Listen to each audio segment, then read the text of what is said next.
தந்தை பெரியாரின் நினைவு தினத்தையொட்டி சென்னையில் உள்ள அவரது சிலைக்கு அரசியல் கட்சி தலைவர்கள் மலர் தூவி மரியாதை செலுத்தினர். தந்தை பெரியாரின் 43வது நினைவு தினம் இன்று கடைபிடிக்கப்படுகிறது. இதனையொட்டி சென்னை அண்ணா சாலையில் உள்ள அவரது சிலைக்கு திமுக பொதுச் செயலாளர் க. அன்பழகன், பொருளாளரும் எதிர்க்கட்சி தலைவருமான மு.க. ஸ்டாலின் உள்ளிட்டோர் மலர் தூவி மரியாதை செலுத்தினர்.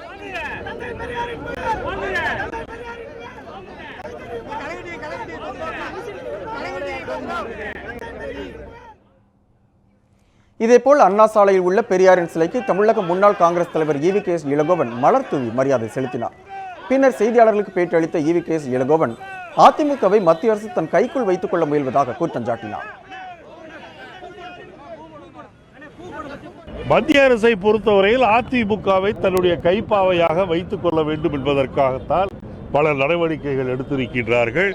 ஜெயலலிதா இறந்தபோது கூட 2 நாள் வெங்கைய நாயுடு இருந்ததற்கே காரணம் அதுதான். விரைவில் மத்திய அரசை பொறுத்தவரையில் அவர்களுடைய போலித்தனம் வெளிப்படும்.